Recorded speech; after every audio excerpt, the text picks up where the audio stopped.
उत्तराखंडमध्ये मुसळधार पावसामुळे जनजीवन विस्कळीत झालंय। उत्तराखंडमध्ये अनेक ठिकाणी पूरस्थिती उद्भवली आहे। बद्रीनाथ महामार्ग देखील पाण्याखाली गेलाय। बद्रीनाथ महामार्गावरील वाहतूक पूर्णपणे ठप्प झाली आणि त्यानंतर आता वाहन चालकांना तिथून जाणं बंदी घालण्यात आली आहे। उत्तराखंडमध्ये सुरू असलेल्या मुसळधार पावसामुळे जनजीवन विस्कळीत झालं असून अनेक ठिकाणी पूरस्थिती निर्माण झाली आहे। श्रीनगर आणि रुद्रप्रयाग दरम्यान असलेला बद्रीनाथ राष्ट्रीय महामार्ग अलकनंदा नदीच्या पाण्याच्या पातळीत वाढ झाल्याने पूर्णपणे पाण्याखाली गेलाय आणि याच महामार्गावरील वाहतूक आता पूर्णपणे ठप्प झाली आहे।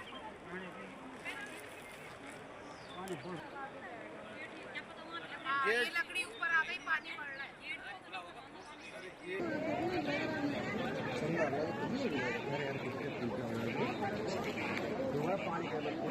उत्तराखंडमधली दृश्य आपण पाहतोय। मुसळधार पावसामुळे अलकनंदा नदीला पूर आलाय आणि त्याचाच परिणाम बद्रीनाथ महामार्ग पाण्याखाली गेल्याचं आपल्याला पाहायला मिळतंय। महामार्ग संपूर्ण पाण्याखाली गेलाय। रस्त्याचा नामोनिशाण दिसत नाहीये। रस्त्याला तलावाचं आणि नदीचं स्वरूप आलंय। उत्तराखंडमध्ये ही पूरस्थिती अनेक प्रवाशांना सुरक्षित ठिकाणी हलवण्यात आलेलं आहे। त्यांना पुढे पाठवण्यासाठी पर्यायी मार्गाची देखील व्यवस्था केली जाते।